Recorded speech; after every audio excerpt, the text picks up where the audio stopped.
بسم اللہ الرحمن الرحیم۔ السلام علیکم ورحمۃ اللہ وبرکاتہ۔ معزز ناظرین، روزے کو عربی زبان میں صوم کہتے ہیں اور صوم کے لغوی معنی رکنا۔ شریعت کی اصطلاح میں صبح صادق کے طلوع ہونے سے لے کر سورج کے غروب ہونے تک اللہ تعالیٰ کے قرب اور اجر و ثواب کی نیت سے قصداً کھانے پینے اور نفسانی خواہشات سے رکے رہنے کا نام روزہ ہے۔ روزہ ہر عاقل بالغ مسلمان مرد عورت پر فرض ہے۔ روزوں کی فرضیت قرآن کریم اور احادیث مبارکہ سے ثابت ہے۔ ناظرین، رمضان المبارک کا روزہ اگر کسی مرد یا عورت سے چھوٹ جاتا ہے تو اس کا فدیہ کتنا ہے اور کب اس کو ادا کرنا ہے اور کس کو دینا ہے؟ سب سے پہلے یہ بات اپنے ذہن میں رکھیں کہ روزے کا متبادل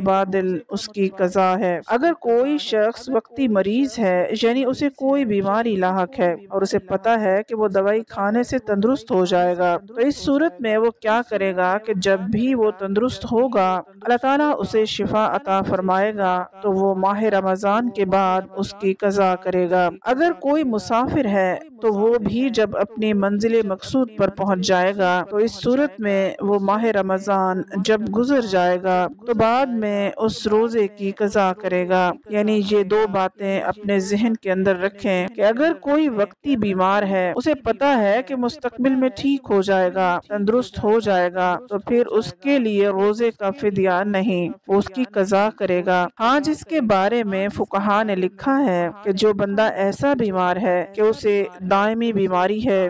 اسے پتا ہے کہ اس کی بیماری ایسی ہے کہ وہ ٹھیک ہونے والا نہیں ہے، ڈاکٹرز نے اس کے متعلق یہ کہا کہ یہ بعد میں بھی ٹھیک نہیں ہو سکتا، یہ دائمی مرض ہے، تو ایسا شخص جس کو پتا ہے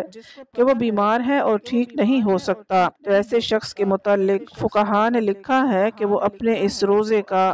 فدیہ دے سکتا ہے۔ اور دوسرا شخص ایسا بزرگ جو تقریباً 70-80 سال کی عمر کے قریب پہنچ چکا ہے اور وہ اتنا ضعیف اور کمزور ہو چکا ہے کہ وہ روزہ نہیں رکھ سکتا اور آئندہ بھی اسے روزہ نہ رکھنے کی توقع ہے، کیونکہ وہ جتنی عمر کا ہو چکا ہے تو بعد میں بھی وہ روزہ نہیں رکھ سکتا۔ تو جو ایسا شخص جو بوڑھا ضعیف کمزور ہو، جو اس وقت بھی روزہ نہیں رکھ سکتا اور آئندہ بھی روزہ رکھنے کی گنجائش نہیں رکھتا، تو ایسے شخص کے متعلق فقہا نے لکھا ہے کہ وہ اپنے روزوں کا فدیہ دے سکتا ہے، کیونکہ آج کل یہ رواج ہو چکا ہے، تھوڑا سا سر میں درد ہوا، پیٹ میں درد ہوا، بخار ہو گیا تو لوگ روزہ چھوڑ دیتے ہیں۔ یہ دو قسم کے لوگ ہیں جن کا صرف فدیہ دیا جا سکتا ہے، ایک بزرگ جو 70 سال کی عمر کو پہنچ چکا ہے اور دوسرا جو دائمی بیمار ہے۔ یہ لوگ روزہ نہ رکھنے کی صورت میں فدیہ دے سکتے ہیں۔ اب یہ دیکھ لیتے ہیں کہ روزے کا فدیہ کتنا ہے، تو فقہا نے لکھا ہے کہ ایک صدقہ فطر کی مقدار ایک روزے کا فدیہ ہے، اور پھر آپ اس حساب سے لگا لیں کہ 30 دن تقریباً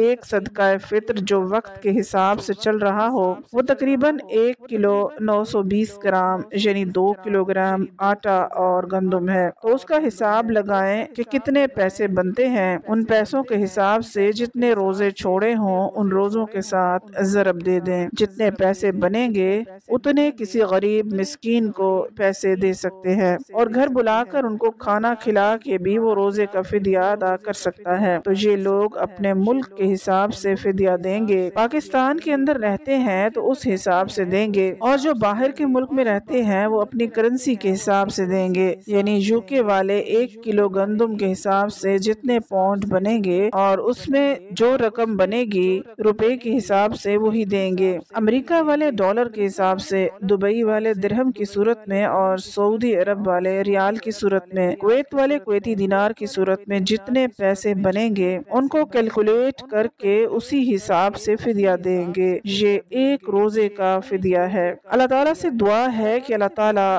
ہمیں صحت اور تندرستی والی زندگی عطا فرمائے اور ہمیں روزے رکھنے کی توفیق عطا فرمائے، آمین۔